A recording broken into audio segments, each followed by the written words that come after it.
everyone. Today we're going to talk about procrastination myths. There are so many out there that it will be an absolute pleasure to debunk some of them. My name is Hanna Magdziarek and I am a professional performance coach and an emotional intelligence trainer. I help people with self-sabotage to overcome procrastination and other mental barriers, as well as enhance their emotional intelligence.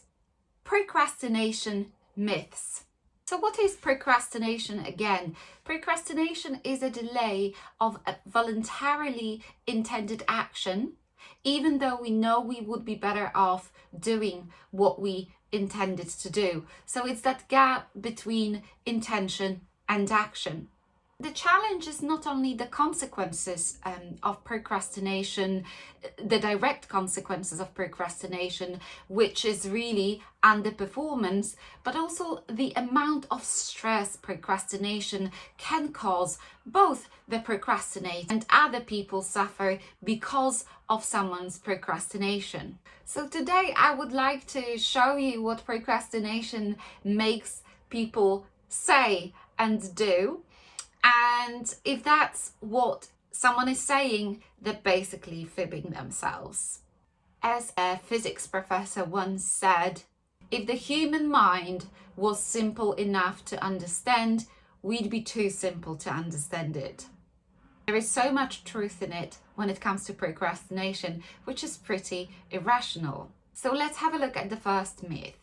Procrastination seems to be quite a relatively new thing. However, the first mentions of procrastination in the English language can be dated back to the 16th century. However, procrastination would have probably emerged as a concept as early as 9,000 years ago when agriculture started developing.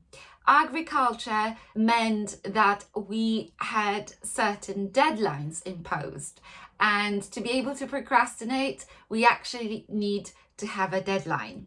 So planting crops in the spring and reaping them in the autumn was the first artificial deadline for people. So the very first mention of procrastination comes from Egypt. 4,000 years ago, there were at least 8 hieroglyphs created to describe this kind of delay to do with neglect and forgetfulness. So procrastination being perceived as something created by the modern times is actually in itself a myth. However, there are many more myths on procrastination out there. One of them is that procrastinators are simply lazy. In most cases, it's actually not true. Procrastinators generally have the same level of intention to complete the task. However, something happens in between. These days, obviously, we are being bombarded, we're being attacked from every possible direction with all sorts of stimuli that ensure that we really struggle with focus. So a lot of procrastination is to do with that lack of focus, with the lack of skill to actually control ourselves and have enough self-discipline to keep focused on the task that we want to do. Interestingly, students are known to be the biggest procrastinators. They actually admit to spending 1/3 of their studying time procrastinating in various ways.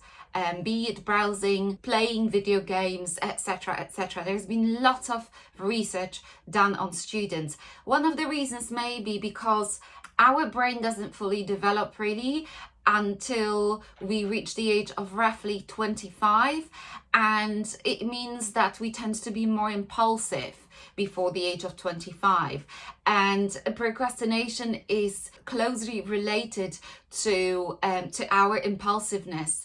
There are, of course, other reasons for procrastination, such as not really enjoying the activity, proximity to temptation, to distractions, and someone's planning skills. But that's definitely not everything. That's a more superficial level. of procrastination.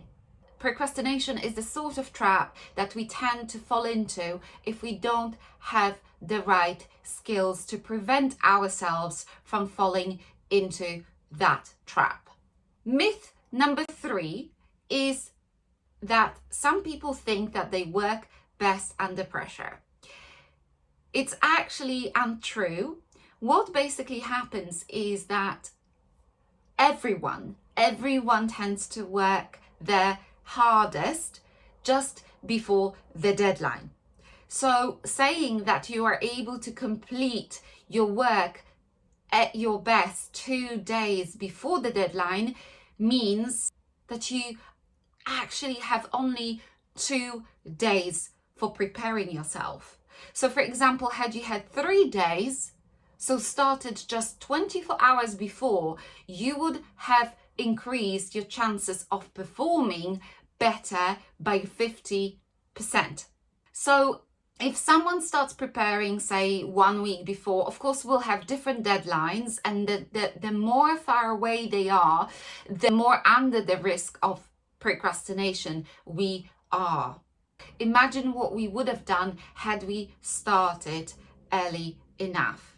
Even performing brilliantly at the last moment, that achievement is actually tainted with what could have been had you started in time. There is another myth about procrastination, and that's to do with perfectionism. Some people say that it's perfectionism that makes them procrastinate.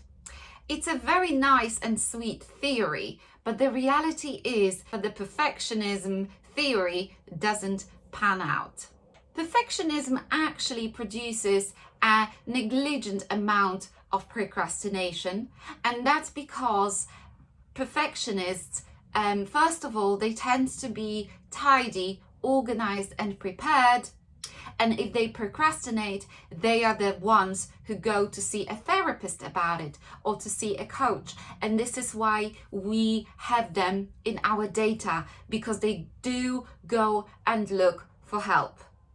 So perfectionists, being quite efficient by nature, they don't tend to dilly-dally too much. Procrastinators are the ones who suffer perhaps the most as a result of their procrastination. Procrastination fills people with a sense of guilt, a sense of shame, and of course, they are the ones who have to bear the consequences of their own underperformance. So procrastination is really the opposite of motivation. How do you motivate procrastinators? Well, there are various theories. This is more to do with the theory of motivation, actually. And interestingly, the conventional carrots and sticks, they only work in certain contexts and in certain situations. But again, there are a lot of myths and oversimplifications to do with using carrots and sticks. Perhaps a material for another video. Procrastination is irrational. It's irrational because it's to do with emotions. And let's remember that as human beings, we are emotional beings. We make 95% of our decisions based on emotion. Therefore, it's very difficult to understand procrastination. And unless we are willing to, and try certain strategies, it's very unlikely to just go away on its own.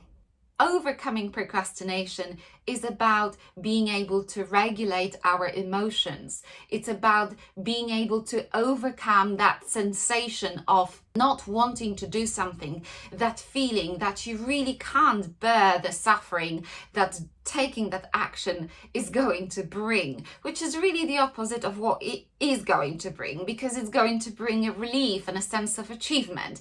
But yet, if we can't actually identify those emotions and learn to overcome them in the very moment, we just end up procrastinating over and over again. So the purpose of this video is to debunk those myths that sometimes we so happily believe in because we feel excused a little bit, we feel some sort of relief. But the reality is that they're neither true nor helpful. Procrastination encroaches on so many areas of our life, starting from health, through wealth, through personal happiness, that it would be a real shame not to address it and not to overcome it. I hope you've enjoyed this video. If you're interested in the topics of motivation, overcoming procrastination and self-sabotage and other mental barriers, emotional intelligence, this channel is for you. Thank you.